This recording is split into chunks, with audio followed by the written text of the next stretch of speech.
Thank you all so much for coming to listen to my conversation with Cheryl Costa. Cheryl is an upstate New York resident and native who saw her first UFO at age 12. A military veteran, she's a retired information security professional from the aerospace industry. She's been a speaker at the UFO International Congress and at MUFON Symposiums and many other UFO conferences. She was named the 2018 Researcher of the Year by the International UFO Congress. Cheryl co-authored with Linda Miller Costa the groundbreaking UFO Sightings Desk Reference, United States of America, 2001 through 2015. She holds a Bachelor's degree of Art from the State University of New York at Empire State College in Entertainment Writing and Production. Her newest book, The UFO Beat, is a compilation of her wildly popular UFO newspaper column, New York Skies, which she wrote from 2013 to 2019. Thank you so much, and I hope you enjoy. Let's start by briefly talking about the book that you already have out, just for the people that may not be aware of it. And then we'll kind of move on to your next one, if that's okay. Or how do you want to start? That's fine with me. That's fine with me. The current book that's out right now came out last year. Yeah. It's called the UFO Sightings Desk Reference, United States of America, 2001 to 2020. Mm-hmm. Okay. It's a 20-year sample of the UFOs in the beginning of the 21st century. Okay. We pulled down the data from Mutual UFO Network, MUFON, and we pulled down the data from the National UFO Reporting Center, NUFORC, and we combined them. Now, we learned how to combine these two incompatible databases back in 2016 when we were working on our first book. We've got that down to a nice science. Things that took us 2 months to do back then, I can do in a week now. Things that took us a month to do then, I can do in maybe a couple of weeks to do back then. I can do in a morning now. Okay. Wow. We've really learned how to do this. But one thing for the record, we're not going to do like 2021, 2022. We're not. The 20-year sample is the limit of what we were doing. We have enough data here to choke a horse. Mm-hmm. And so our objective was always to measure the phenomena. Mm-hmm. Okay. We can't prove where they came from. People ask me all the time, are they from this, or did they come here from that? Or are they time travelers? Are they this, that, or the other thing? I said, yes, all of the above. Yeah. We don't know. And the data I have can't prove these things they're real UFOs, but I can't prove they're real extraterrestrials, Right. But the bottom line is that we've got a good sample. We know more about it now than I think anybody in human history knows about it. And I think so. I want to set one thing straight. A lot of people in the UFO community, especially in social media, seem to think that the 40s, 50s, and 60s, it's like an FM radio station. The best UFOs from the 40s, 50s, and 60s, that kind of thing. And they tend to think that many years ago was the golden age of UFOs. Mm-hmm. And in a way, maybe, but another way, maybe not. Give you an example. When our first book came out, it was 2001 to 2015 was the measurement period. Mm-hmm. And I had people email me. Hundreds email me. Why didn't you go back 40 years? Was the question. And first thing, Linda is the chief scientist on this project. She's got the science degrees. I've got the top hat and the Kane Arts and Entertainment degree, Yeah. But I got over 30 years worth of analysis experience. So between the Navy, military Navy type stuff, and then years in Lockheed as a analyst. So the bottom line was, for the second book, we decided to go back, not actually count them in the book, but since we're only measuring 21st century information, but we went back to 1960. That's 40 years, 1960 to 2000. Mm-hmm. And between both databases, it amounted to 13,156 sightings. Now that sounds like a lot to people. Yeah. But I've got that many, that 13,000 range. I've got that many on 2012, 2013, 2014 each year. Wow. It's a little bit more than like the 100 and what was it, 45 they told us in the assessment report? Yeah. Well, that the Navy's encountered. See, that's the problem. So that's the big deal. There's the perception that way back when was the golden age of UFOs. And the thing is, before 1968, they got reported in the newspaper. Newspapers made a big deal, and it bubbled up to the wire, the news wires, AP and UPI, that kind of thing, and it bubbled up and got national visibility. Since the Dr. Eugene Condon report in 1968, they haven't been reported. Okay, the newspapers just said, we're not going to talk about this stuff. The Dr. Condon says there's nothing to this. Okay, and so that was a problem. So these days, when we hear about these task forces and everything like this, the thing in private circles we get to say is, well, Dr. Condon put us in a situation where we are behind the 8 ball now by 50 years. We could know a lot more about them, but Dr. Condon put the squash on them because he told Congress they don't have to put money aside to research this. They're not a national defense problem. So nobody put any money into it, and no money was available for academic community, the National Academy of Sciences, all the people who research and validate this stuff. It wasn't there. There was no money to do it. Plus, they put a stigma on it, and it's a career suicide thing to do. Right. Okay. Absolutely. Even when I wrote my newspaper column, after the first or second article that I wrote for the Syracuse New Times, this is back in July of 2013, I got emails from several other columnists in my town. Said newspaper columnists that said, "Well, you just shot your career in as a newspaper person to hell. You know, nobody's going to take you seriously now that you're publishing a UFO column." What was so funny though was at the end of a month, the editor came to me and said, "You're the most popular column here on the paper." That's awesome. That's amazing. And they were measuring that. So so we did very good with that column. It was called New York Skies. A lot of those articles are still up, available. Okay, so if you want them, but if you want the printed version, you go to Amazon and look for the UFO BEAT by Cheryl Costa, and you'll find an 8.5 by 11 book that's got all 238 articles. That's amazing, Cheryl. Wow. Okay, so we decided people like to read stories. Now, I know the statistics, Linda and I have had a lot of mail that said, this is just boring charts, graphs, and numbers. But the truth is in the numbers. Yes. Okay. Let me give you some high level ones. Okay. 2001 to 2020. Okay. There were 167,632 reported UFO sightings. Wow.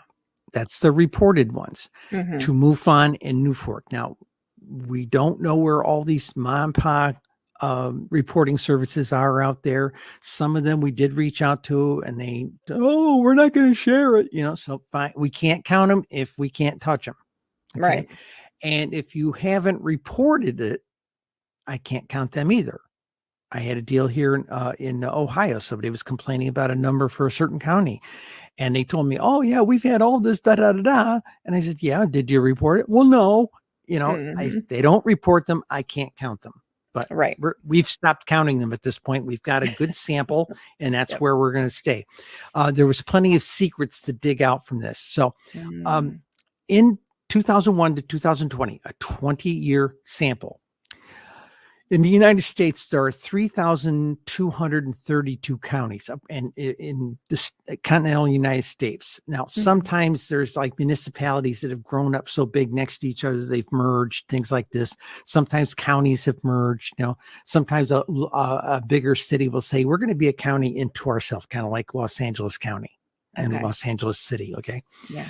So of 3,232 counties, 3,129 counties reported UFOs in the 20-year period, meaning that 96.8% reported UFOs. Now, for those people who think these things are rare, that's saying a lot. Only 103 counties in the United States did not report them. Wow.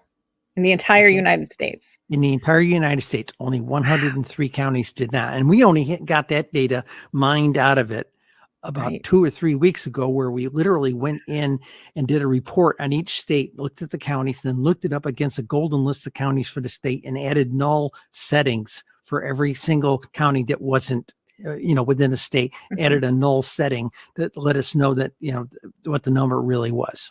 Wow. That's Incredible incredible. stuff. Yeah. And what's weird about it is that people say, well, what's going on in those counties? They're generally rural. Mm-hmm. They're we looked them up. They're generally rural. They're generally poor, and they're Mm-hmm. generally without rural broadband. Broadband is Mm-hmm. a driver. If people can't easily touch the internet and report them online, then baby, we can't count them, as they say. Yeah. Okay. Now, also in the United States, there are 35,879 municipalities, cities, towns, villages, that type of thing. Mm-hmm. 20,348 reported UFOs, about 44.5%, something like that. Mm-hmm. Okay. Which is pretty amazing. Yeah. Now, it's kind of funny because not every municipality, there are what we call formal cities, Mm-hmm. villages, and that type of thing. Okay. Mm-hmm. There are also places that are pretty much like a sign in a crossroads, if you know what I'm saying. They're so tiny. They might have a volunteer fire department and a general store that sells Haagen-Dazs. That's it. That's I love it. So it's some of these places are just literally not much more than a road crossing and maybe half a dozen houses. Okay. Mm-hmm. And we ran into that with analyzing one particular state we were doing recently. The state only had about 200 some odd 200 some odd municipalities. But when we looked at the reports, there were another 150 or 200 other locations. This is a new word we've had to use, other locations. And we went back and actually started looking some of them up online, and by God, they all exist. Wow. In some places like Vermont, it doesn't even have a name. It simply says Village 492 or something like that. Oh, really? On the road sign. Yeah, honest to That's goodness. amazing. So that's interesting. So now here's the other measurement. Okay. When we tried to measure UFOs, people would look at us and say, well, why don't you put it? I had a professor at one of the colleges. Why don't you put a little UFO icon over where they all appear? And I said, you wouldn't be able to read the page. Right. It'd be covered in UFOs. It would be covered in UFOs. And so other people said, well, just plot a dot. And the first thing a lot of people do is knee jerk. Hell, I had a scientist this past week, somebody I've known for 40 years, say to me, well, it looks like it's all concentrated around the major metropolitan areas. That was the first knee-jerk reaction. Yeah. Okay. Well, something we discovered when we published the Pink Book was that a majority, 68 to 75% of the sightings happen between about 6 o'clock at night and about 11:30 at night. Okay. This little peak. Okay. Yeah. And we said, what is going on there? We know that's happening. Okay. So recently we added zip code information to get another level down from the county. County is awfully big. Okay. Yeah. Put the zip code information in there. Now you're getting layers. Okay. You can easily spot when you look at our chart. If we do a thing where hours of the day across the top, and then we do the zip codes down the side. Don't even care what state it is. Yeah. And you look at the zip code, usually something with a 001 in it or something like that. That's usually a major, like at the county seat or something like that, right? Yeah. You'll see UFO sightings over 20 years across the board. Okay. If you look at the other zip codes in the county, they're onesie twosies, foursies, fivesies, that type of thing. But they all, if you do it by hour of the day, they all congregate between 6 o'clock at night and 11:30 or 11 o'clock. Wow. Okay. So it's bedtime hours. It's Yeah. leisure time hours. It's that hours after dark. So people say, well, what do you mean? This sounds like human activity as much as a UFO. And I said, you got to be outside to see them. Right. Yeah. And we proved during the lockdown in 2020, we proved that leisure time was a driver because we all went into lockdown. And when we measured that data after we came out of lockdown, March and April of 2020 were through the roof. Wow. Okay. Because of the increased lockdown. What do people have to do? They either watch streaming ate too much or sitting on the deck getting drunk. You know, the liquor store up the street from us told us they did the equivalent in a month. Wow. 6 months worth of business in a month. I believe it. I believe it. Yes. Okay. So leisure time and hours of darkness are a driver. Now you look at our zip code information. Again, this is something we knew we added. And if you look at the information, you'll see that major metropolitan area, plenty of sightings across the board. And then you start looking at all the other zip codes in the county that are not major metropolitan areas. And it's all pretty much, all just sightings during the daytime, very small number though, but most of it is in that evening hour window between about 6 o'clock and about 11 o'clock. And if you add all those up, they are either almost equal to or larger than the numbers you see in a major city. Wow. Wow. And that blew us away the other day. Yeah. We've only generated charts like that in the past week. Wow. So this is what's fun about this data. We've got enough stuff here to mine out this data for years if we want to. It's amazing. Okay. And the next cool thing about this,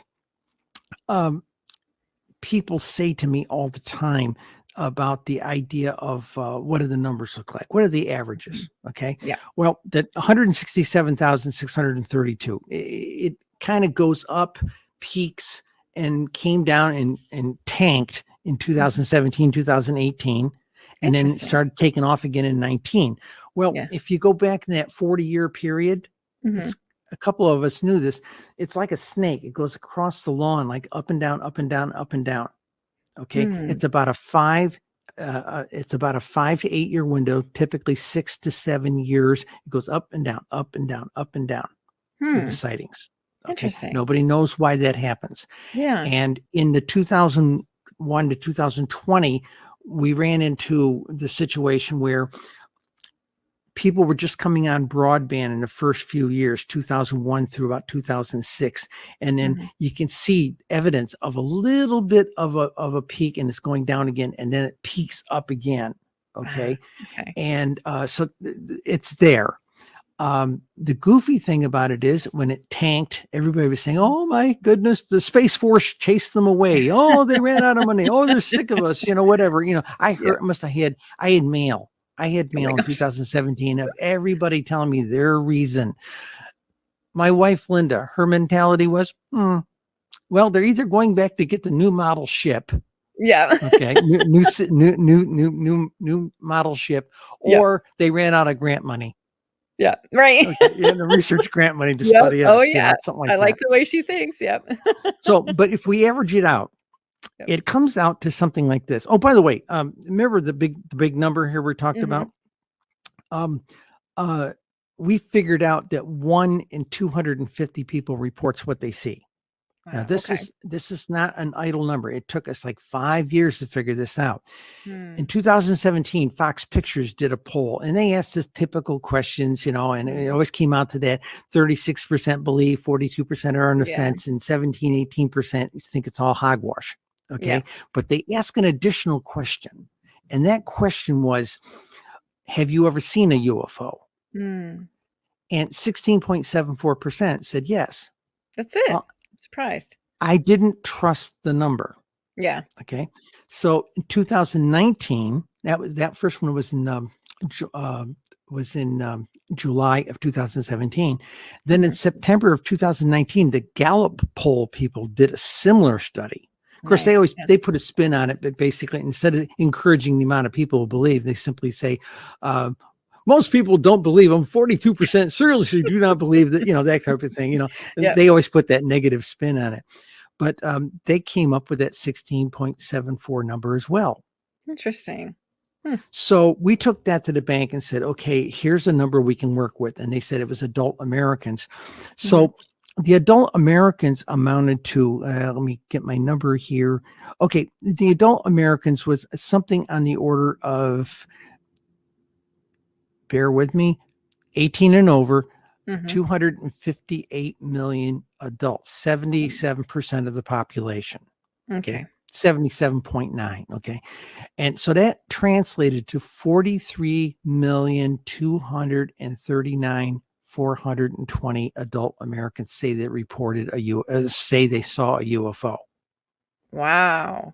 That's amazing. 43 million. 43 million. Yeah. And what's nuts about that is if you think from the, let's go into woo woo a second here.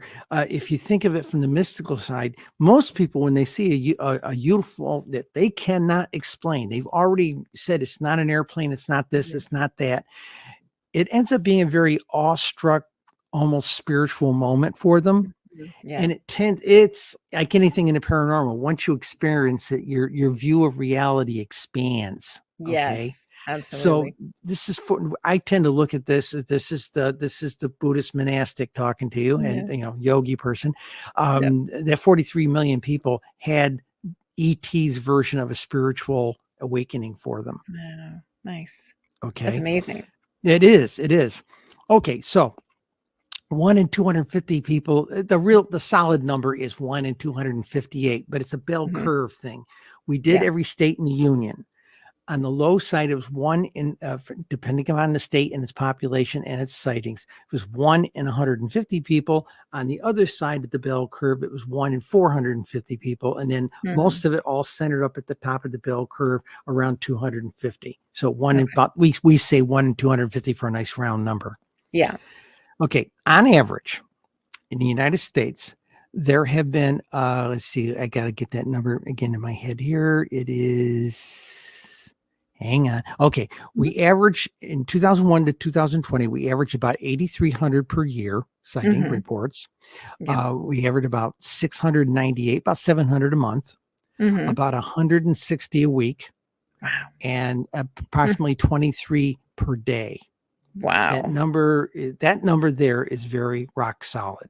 Wow. We have looked at the entire 20 years on a special chart on a daily basis. And it's all little lines staticking up, but the average baseline is about 23 per day. And what's interesting is you want to find a flap. You open up a particular year, you'll see a spike that goes way above 23 sightings in the day. And you go in there and you look at it, you do a breakout for that day by state, and you'll see that most states are onesie, twosies, threesies. And then if there was a flap that day, you'll see a thing like this is 16 April 2008, Indiana, a state that averages maybe about 3 UFO sightings a month, had 25 in one day. We never heard about it. Yeah. Okay. It made local news. I went back on the web and dug into the news. I mean, I'm a journalist, Right. and it was all located 2 neighboring counties and 12 municipalities split between the counties. Wow. Okay. And was there anything, now you're getting my curiosity piqued. Go ahead. Was there anything in those counties? Was there a nuclear facility? Was there a military base? Was there anything in those counties that made them special? Nope. Wow. Crazy. Something really cool. And Chris, is like any police officer would tell you, we just had a major crime here. 20 people saw it. Or in this case, 25 people saw it, and they all reported something different. Wow. Some saw the sphere, thought it was a sphere. Some people thought it was a saucer. Some people thought it was a triangle. Some people said it was something else, anomalous. They didn't know. This goes back to some psychology that I did a story about some people that were up in the Adirondack Mountains in upstate New York hunting. Okay. There were like 8 of them. 9 of them, something like that. And they were at one of these lakes high in the mountains. No cottages on this lake. This is way out in the wilderness. This is like Bigfoot country kind of thing. And they were out there, and something came down over the lake, bright in the dark. 3 people were able to identify it as the tin can that it was, the vessel, the craft. They had an impression of it. Another 2 people saw something very cartoonish in their mind. Interesting. And 2 other people or 3 other people looked straight at it and couldn't see it. Wow. It's fascinating. We know talking to experiencers is not uncommon, but that is such an interesting phenomenon that there is something happening in the same place.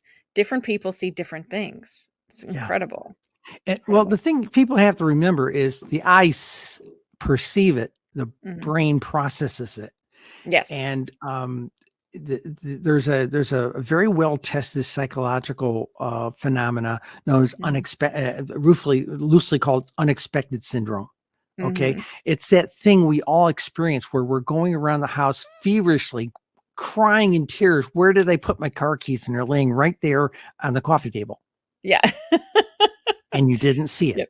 It's the same sort of thing. Okay. It's this thing called unexpected. It's where they've had a basketball game and they're videotaping the basketball game and nobody in the crowd saw the guy in the gorilla suit run across the court during a play. Right. Okay. It's the same sort of thing. You didn't expect to see it, so you didn't. Okay. All right. So we've got those numbers. The other thing with that 23% is we found that we could go through on a particular year in different states. There were these spikes. 2008, who knew? But 2008 was a hot year for flaps. Interesting. And almost nobody knows it. Yeah. Because most of our field investigators tend to just try to clear a month's worth of sightings in their state, but they aren't looking at trends. Okay. And of course you get the situation where the people all come up with a different sighting. People think it's a different event. Okay. Right. But if you step back from it, like we did with a longer view, you can see between two national databases, we were able to see this big spike of stuff. And we have found somewhere between 50 and 75 of these things in the data that nobody knows about. In some place you've never heard of. It's not like people say to me all the time, Cheryl, where's the hot spot? You know, they want this place where supposedly the UFOs are coming down every, kind of like a Skinwalker Ranch place. There's something there every night, kind of thing. And it's not like that. There's usually a one-day event in one place and it doesn't ever happen again. And it's usually someplace where almost nothing ever happens. Interesting. Wow. It's nuts, and we've tried to, we're starting to compile a list next time. I've talked to a couple TV producers, they probably reach out to you. They reach out to me all the time, oh, where's the best place? Yeah. And they're always expecting, and when those charts come out in the news, it says Vermont and Maine are hot spots for UFOs. No, they did it by per capita, not by volume. Per capita makes it look like the place is ground zero. It is not. Yeah. Okay. Right. Okay. By volume. Okay. Write this down, folks. This is it. 85001. That's the zip code. 85001, downtown Phoenix. Right. Arizona. That's it. Yep. That's ground zero. Okay. Wow. They've got that one zip code has more UFO reports than all of them combined. All of them. Okay. Wow. That's amazing. It's huge. It's huge. Not it's surprising. Huge. Not surprising, Now, but amazing. Now, Maricopa County, where Phoenix, Arizona is the number 2 county in the United States for sightings, next to Los Angeles County. Okay. And so that's an important thing to keep in mind. All right, let's talk about, let's see. Oh, okay. Now I have people who write me all the time and say, well, they can't all be real. Well, first thing, they're all real unidentified flying objects. We just don't know where they're from. Right. Yeah, absolutely. Okay. All right. So I also have people, when we were working on the book, the guy at Staples was like this, the manager of Staples. He knew what we were working on. And so I'd come in to get a table printed off to see what it looked like. So I had a template of it. And he said, you did take out all the kooks, nuts, and crackpots, right?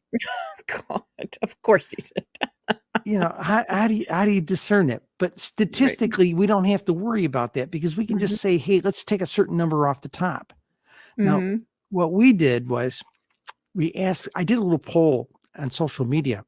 How many percent should I take off the top to, make people comfortable that some smaller number is more reasonable? And a lot of people were giving me 10, 15, 20%. I just said, hey, let's go for broke. Let's take 70% off the top. Wow. And keep 30%, just in general, 30%. What that gave us was this. 30% gave us about 2,500 per year instead of the 8,500. Okay. But what it also amounted to was 210 sighting reports per month for all 240 months of the 20-year period.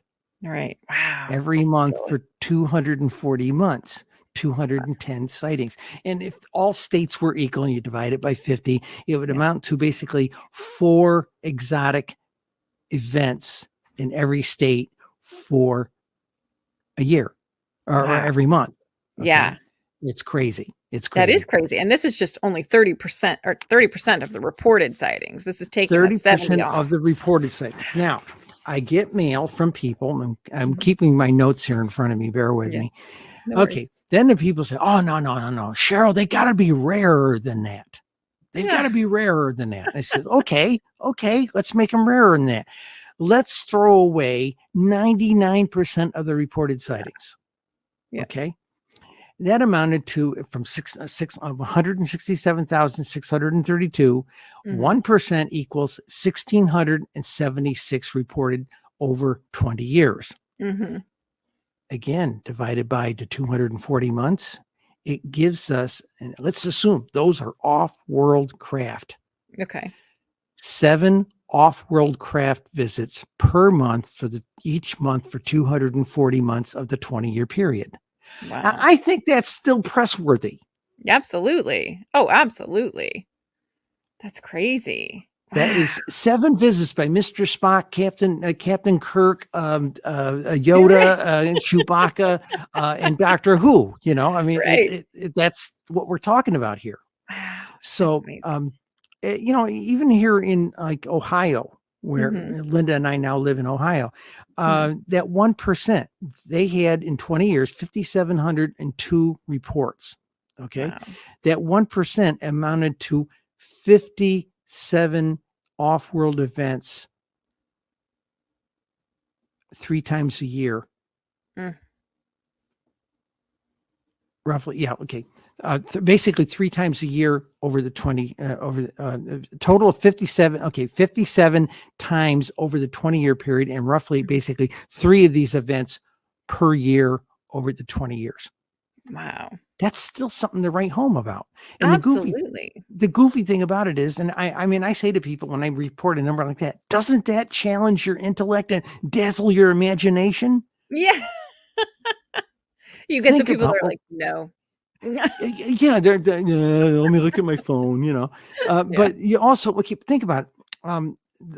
I'm reading this off of an essay that I've written in the past week.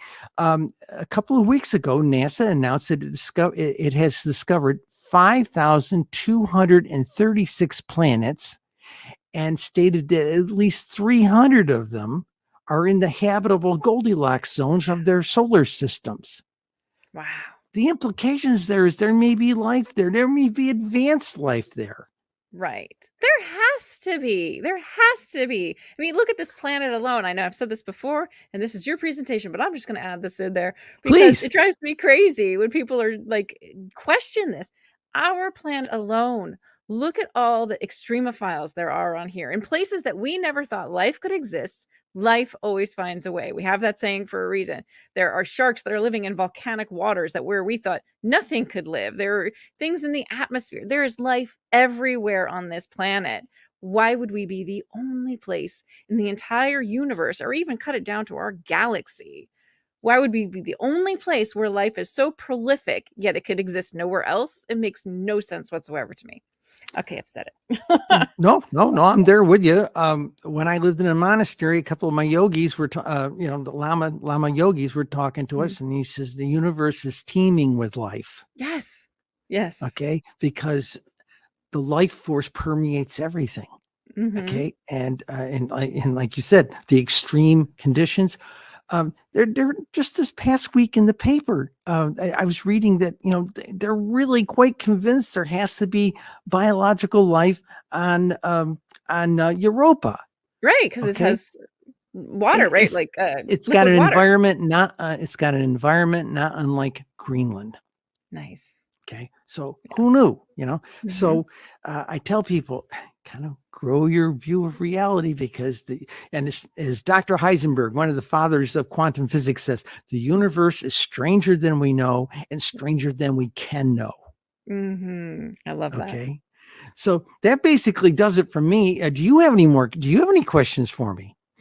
So, okay, yeah. So I know you said, let's kind of give everybody a little bit of a sneak peek that you're going to be doing books per Ah, state. yeah. Did you find anything interesting? I know you're still kind of going through all of the data, but was there anything surprising to you after having gone through kind of all of the data, the overall, the UFO reference book that you have, the per state, was there anything surprising for you? Okay, first thing, I guess your audience needs to know what Linda and I are working on right now. In fact, literally last weekend, back there on our project table, our war room table in the dining room. Um, and by the way, if this room behind me looks scant, we did this on purpose. This office is quite literally at one end of what normally would be in the living room, and Linda's Mhm. is next to me, and we quite literally. You could have a ballroom dance in here. We did not put any furniture in here except a little bit of a nesting area here, a chaise lounge, and two pub chairs to have coffee. Yeah. The idea behind it was we don't entertain that much, and we wanted a Mhm. space where we could set up a couple of those 6-foot church tables and lay out a Mm, project, whether it's our sewing or whether it's one of these books. I love Okay, it. here's what we're going to do. We can't put the data together for you down to the municipal level. Mhm. We can't tell you what your little town had or didn't have Right. in the desk reference books. So we decided to do individual state books, and it will come down. It'll be by county. It will be by say in your state. It will be by county. It will be. I'll have a printout by zip code or 2001 to 2020, and then there's a comprehensive chart, and this is the big one. And just in California alone, it's upwards of 520 pages. That's Okay, amazing. because we put it county, zip code, municipality, and all the shapes that we're seeing in that county, zip code, municipality area. Wow. Okay. And it's taken some correcting. One of the things that drives Mhm. us nuts right now is say you got a place called Jasper, and then Mhm. there's North Jasper. And some Mhm. people spell out North, okay, and some people put N dot Yeah. Jasper. Okay, we've had to go in and correct it in order to sum these things up. So Mm. it's painstaking work to go in and correct this up. Absolutely. But basically, what's going to happen is we're going to produce individual state books. Awesome. Okay, 1 second. And the name of the state books is called, uh, okay, Ohio. So I'm going to pick your state. Okay, in this Mhm. case, it's going to be Ohio. Mhm. UFOs in Ohio and where to find them. I love it. I Okay, love it. and the shapes books, circle UFOs and where to find them, or I love triangle UFOs and where to find them. That's Dave amazing. Marler can't wait to get that triangle UFOs book. Oh, for sure. For sure. Me too. Him and I were talking at length at the recent Ozark Mountain UFO Mhm. conference about 2 weeks ago, and I told him what we were up to, and he says, "Get it to me as soon as you get a copy." So Yeah. that's the That's plan. wow. So Um, you said there was 23 shapes that you guys are focusing it, on or have it had reported? it works out. Actually, there's 33 reported shapes between the two databases. Mm. The problem is there's one for NA, other, anomalous, Mm. unknown, Yeah. that we took that off. We also took off the one, we're not going to publish the one for light in the sky. That doesn't Mhm. tell you much. Okay. Yeah. But anything that was a definable shape, a circle of lights, a sphere, a square, a board cube, Mm. a triangle, Yeah. the wedgie chevrons, whatever, squares. Okay. We're putting all of them in their own book, Mhm. including a map of the United States with where those types of UFO, that particular style UFO, have been seen. We can Wow. plot it out across the United States by zip code. Mm. Okay. That's And amazing. and you'd be impressed. Zip codes, okay, while we say UFOs are seen everywhere, when you look Mhm. at an individual state, like I said, most of the counties have had them except for a tiny smattering here and there. Okay. And most of those were, like I said, were in poor counties. They were poor counties, no rural broadband, and very rural. Okay. But on zip codes, you can look at a state where every county in that state has a sighting, and it looks like a checkerboard. zip codes, and occasionally you'll see a zip code, a bigger zip code area around it, and you see a zip code that's got the sighting in there and it's colored, and the area around it didn't. So it's not every place, but it gives you an idea where things are. And one of the other things we discovered, I don't know if we talked about this or not, the fact that the evening hours with zip codes gets to show you where they are. It's not all concentrated in the big city. The big city may have most of the sightings apparently on one stroke, but as soon as you start looking out at the adjoining zip codes in that county, you'll notice that they'll all add up. Most of them are in the evening, and they'll add up to equal or larger than that larger municipality area. So it mostly all happens in the bedtime, evening time, leisure hours. Okay. That's awesome. But it's something like 29 shapes that are actually definable. Okay. We're going to produce probably about 25 books. There's a couple we're going to, they're smaller numbers. They're going to combine them, that type of thing. Same thing in the shapes. We have to have a minimum of 24 pages to publish the book we publish through Amazon. And when you start getting down to the bottom of the ranking, North Dakota, South Dakota, there aren't enough to generate the book. Barely enough to generate the book. So we're going to put North Dakota and South Dakota together. That'll make Bill Maher happy. He thinks they should be one. But so that's the plan. And we're working on it right now. We've got this Ohio one we're doing is a template for what the rest of them will look like. There's very little verbiage. It's mostly chart tables and graphs. There's a little bit of verbiage, but it's pulled from articles we used in the desk reference. And then I think we have a 2-page write-up that's unique to each book. Yes. Okay. So we've developed a rapid production process. And what's the hardest thing to do with this stuff after we actually do the formatting on the chart, the big tables, 100-page tables, 200-page tables, the hardest thing to do is put the little formatting header across each page. Okay. And our automation does not allow for that. So we have to manually insert it. Okay. What a pain. Which pains. Yeah. It's good for a rainy afternoon. It's good for when it's 20 inches of snow out here. I'm doing it, and I'm not killing myself. Believe me, that's the other thing. I'm not killing myself with this. Good. I'm 70 years old tomorrow, and or actually, this is it'll be on Saturday. It'll be on the 23rd. Birthday. I'm 70 years old today, so to speak. Yes. So I'm taking it easy, but there's a level of effort. People say, "Well, why do you put that much time in?" I've seen a lot of people I retired with that are already dead because they went home, sat down in the easy chair, turned on the sports channel, turned on something else, and just sat there and watched TV 24/7. And I can't do that. Right. So this is the nature of our research. I love it. What the objective here is, and two things. One, Linda and I are the civilian experts on the stats. Okay. And we're hoping that by the time we have congressional hearings. Okay. We'll have this body of work. Yes. Okay. Amazing. And the other point is this body of work will be the largest collection of analyzed and compiled UFO statistical data ever published in human history. If we do all 65, 75 of these books, plus our desk references, maybe even a couple analysis books. But the bottom line, it's going to be 60, 70 books. It's going to be a huge thing. We'd like to lay it all out on a table in front of an academic panel and say we'd like our PhDs now. Absolutely. Absolutely. I would think you would deserve them at this point. My goodness.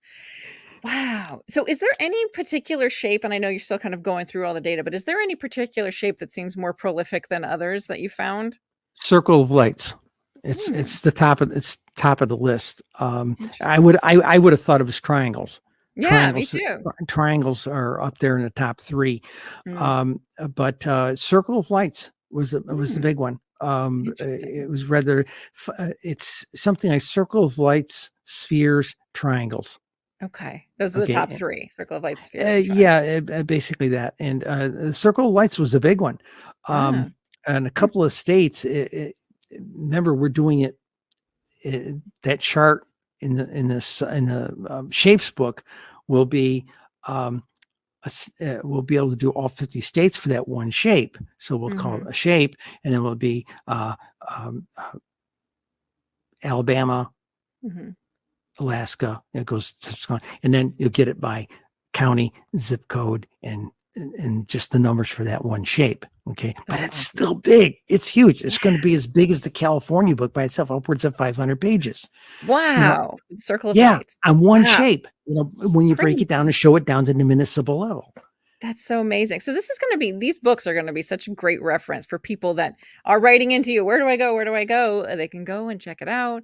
Like state by They'll be state. available grab on their state Amazon books. when they start coming out. They'll be available on Amazon, and we're still cleaning up some funny, goofy things like that thing I told you. Like if you have a place called Jasper, or we'll say North Jasper, and some people spell out the North, some people put the N dot type of thing. We've had to go in on every state as we are starting to work with that data and correct that. Okay, so it's all kind of uniform, so we don't have the numbers being split up by two different things that are the same place, but it's been an interesting experience. Everything I look at has been eye-opening. We've generated charts now. We didn't even do this in the pink book. We gave you a little graph that showed the evening hours. Okay. What we've done in this book is we're actually going to give you about an 11-page printout, one for each month, showing you not even one each month. It's every single day. Wow. Okay. For the period of 20 years, same dates, so to speak, but every single day and the hours of the day they were seen. Wow. Okay, it's about a 12-page printout, and every book will have that. So we're going to be able to give you a daily rate. We're going to be able to give you a yearly rate, monthly rate, all this kind of stuff. And I know for some people that's charts, graphs, numbers. Where's your case study? Our case study was 167,632. We went after the measurement of the phenomena, not a single phenomena. We measured 167,000 of them. Okay. Right. So these are the analytics. Each book these are all part of the analytics of the greater case study, which is thank you. Exactly that. Yes, I got and you. And we're done with that whole series, other than podcasts and a few UFO conferences. Linda and I are going to toddle off into the sunset. We got other things we want to do. Good for you. Absolutely. As you should. Oh my gosh. It's always amazing talking with you, Cheryl. So I will make sure that I have all of your information. I will post it for everybody so that they can get it. But everybody can get the books that you do. You have the UFO Desk Reference book out, and that's on Amazon, correct? Both of them. Okay. Yeah. If you go up to the book search on Amazon, and put in UFO Costa, COSTA, you'll get the three books, the white book, which is the 2017 book, and then you'll get the pink book. Okay. Now people say, why is it pink? Well, why not? Some people approached us in 2019. This is before we knew about COVID. And said, Senator Rubio is going to attach a rider to some bill he knows will pass, probably military spending or something. And it ended up being COVID. But he's going to, and we'll probably get congressional hearings. And that issue, if you talk to the usual suspects in DC who are our lobbyists, they will tell you it's still out there in a holding pattern someplace. And so we figured, we were sitting there talking about it. Remember, Linda and I used to be government contractors. And if you do your job right, you don't end up testifying before Congress. Okay. Yes. All right. So when they ask us if we'd be willing to testify before Congress as the civilian statistics experts on UFOs, we said, okay, So the bottom line was, we said, so imagine this: we're sitting there over afternoon tea and biscuits, and we're sitting there saying, we do English tea in this household. I love it. And we were sitting there saying, okay, we're in congressional hearings. It's on C-SPAN. There's these congressmen and senators up there, probably Senate and House Select Intel Committee guys, and they're up there and they're flipping through books and reports and things. We want them to know that this thing was done by a couple of women. So we made it bright view show. You can flag in an aircraft with this thing. Okay. And that was the intent. We dedicated it to Coral Lawrence, who founded APRO, which is a predecessor to MUFON. And that was the intent. We wanted it to be nice, bright, can't miss this thing. That's amazing. I love that's where the book is. And by the way, I'll reach out to you and I'll give you the exclusive firsties when the first of these books, probably Ohio. Right now, it's a toss-up between Ohio and Nevada. I'm playing with both of them right now. Oh, awesome. Partly one respect to where I'm living right now, and Yeah. Nevada. George Knapp wants a firstie too, so I'm going to give you and George Knapp the firsties on this, and Yay! I'll let you know when the first book is out and what at that point I'll be able to tell you the schedule. Now, one other thing we're going to do, the book covers are the hard thing, because we have to actually know the page count of the book before we can put the cover together. Okay. And there's measurement tolerances that are very precise. One of the things we're going to do is all the states that are in census, there's four census regions. We're going to color the states that are in each census region. Like up in the Northeast region, it's going to be like blue. Down in the southern states, it's going to be like green. The Midwest is going to be something else, and in the far west and Alaska and Hawaii, the cover of the book will be like yellow or orange, something like that. Okay, so if you had the whole series, buy them, collect them, share them with friends, whatever. If you have them on the shelf, you'll be able to tell what census region they're in. Okay. I love it. So that'll be kind of fun, but that's where we are, and we're moving right along. And like I said, I will let you know as soon as we have the first one or two out, and probably at that point, a proposed schedule. We're going to try and put most of them together.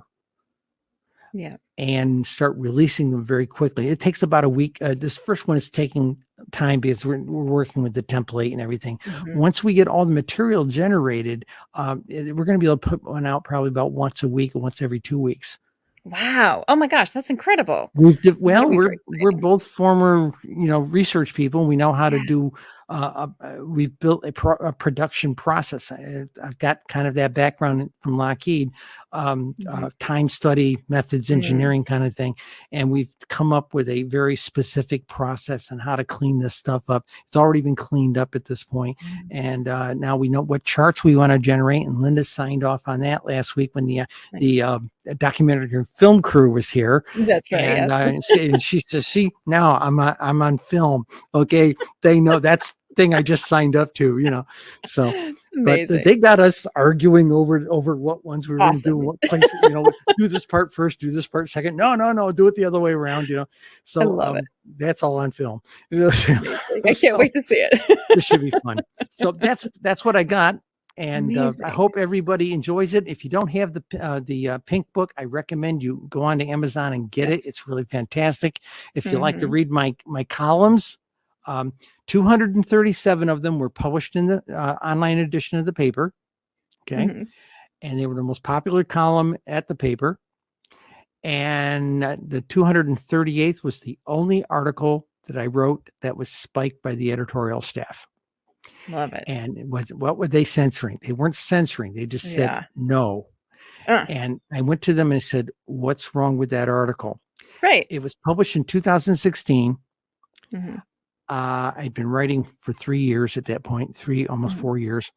And they said, "You've established such expert gravitas with your column and respect. This article that you wrote, which is snarky, we think demeans you." So they spiked it. Oh my goodness. And what the article was, what will disclosure look like? And I basically said, one of these days, one of these presidents is going to get up there with the vice president, the joint chiefs of staff, a couple lead members of Congress standing behind him and say, "We have had contact with a spacefaring race." Okay. And they're real. They're here. Okay. And here's Mr. Bazuba from and that type of thing.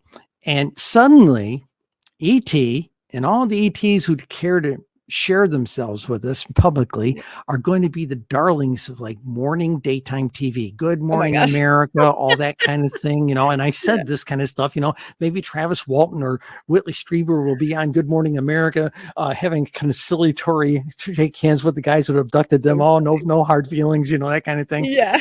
and of course the fashion industry, the cosmetic industry is going to pick up on it. We're going to have perfumes, off-world perfumes are going to be, the thing. And then the last part of the article was basically was like the script for a late night ambulance chaser lawyer firm saying, due to new galactic treaties with off-world spacefaring races, if you lost your job due to reporting a UFO flying an aircraft, had cattle mutilations, you are due compensation and call our law firm, and that was the flavor of it. It was funny. It was very funny. That was amazing. And Linda was proving it. She was splitting a gut.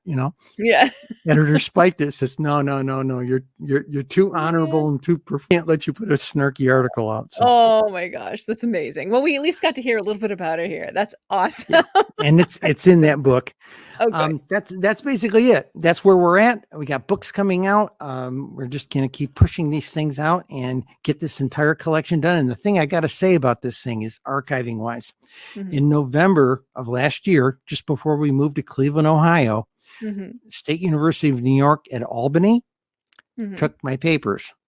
I was a trans activist back in the day, that type of thing. So 25 crates worth of stuff, and our UFO master data that we generated, they've got that. They've got the original drafts of all these books, that type of thing. And as we're generating more, we're sending them the books. We're sending them the first proofs, that type of thing. We're sending all that stuff to them. So it will be in an archive at a major university.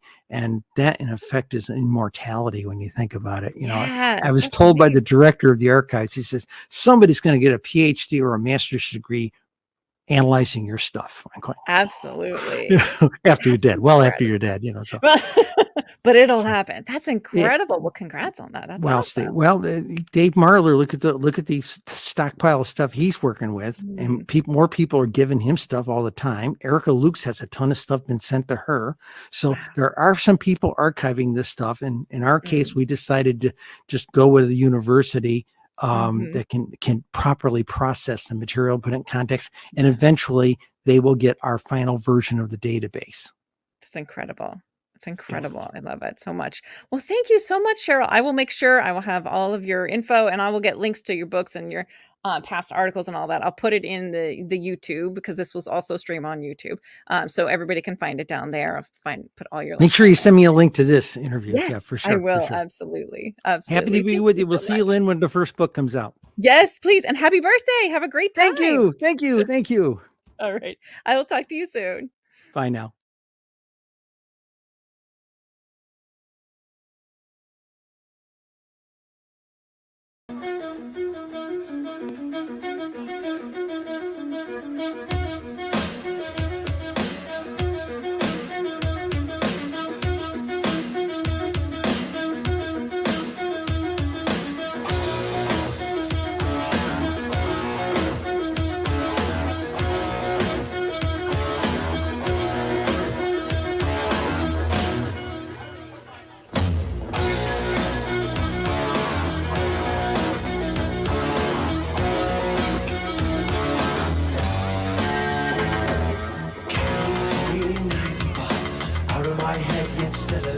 Got a date to keep on the other side.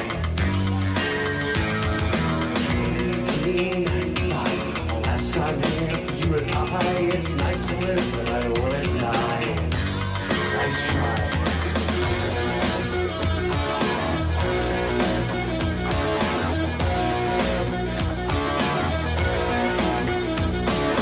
Mind's eye takes to flight. I'm afraid to go, but yet I think I might salute the moon, then I'm out of sight.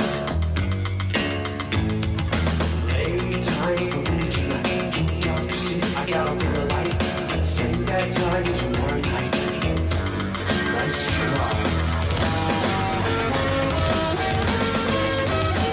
I won't kill just to beat you. Take pills so I can see you. Make love just to please you. I won't kill just to beat you. Take pills so I can be like you. Make love to give it to you.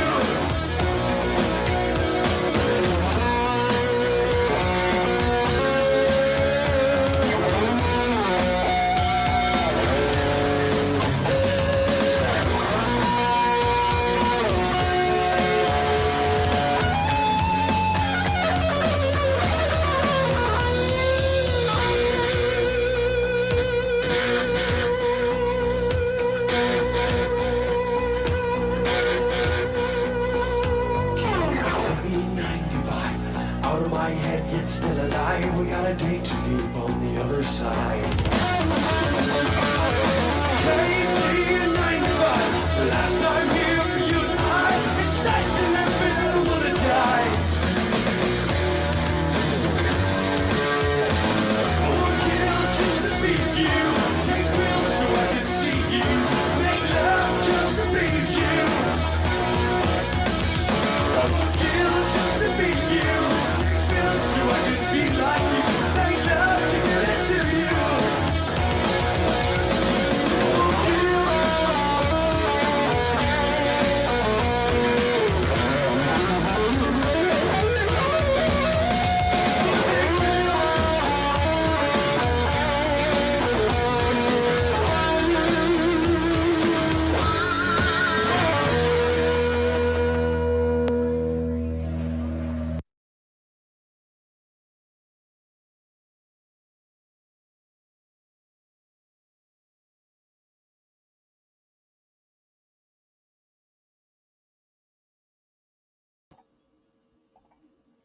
Hey guys, how are you?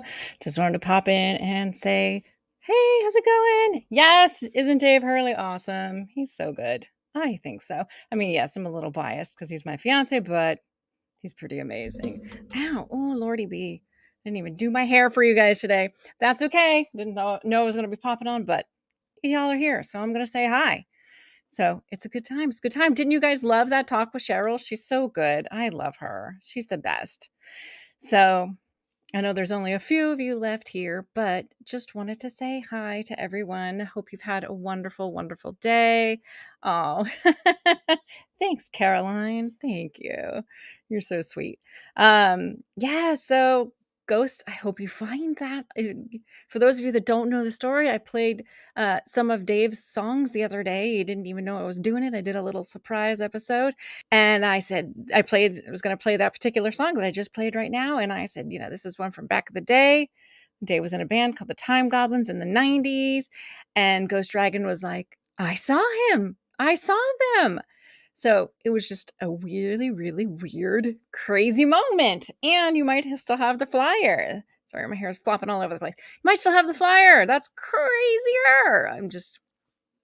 It's crazy. It's absolutely crazy. But it's been such a great day, full of amazing talks at the observation deck. And I know Amy streamed hers as well. So yeah, it was so fun. It is wild. It is absolutely right. That's what I was thinking too. I was like, what are the odds that Ghost Dragon saw Dave's band in Dayton in the 90s? Crazy, crazy, crazy. Thank you so much, Pete. That's so nice of you. And I'm so glad you were able to stop by and hang out with us. Yeah, there they go, talking. Hey, ufologists, what's up? How are you? So nice to see you. So nice. You played bar and never drank. Really? Oh, I did the opposite. I drank and never played at the bar. We were opposites in that one, Walt. Oh my goodness. So, have you guys been having a great Saturday? Has it been good for you? It's been crazy. It's been a little crazy for me, I'll be honest. So now I'm like, I get to chill. I get to relax.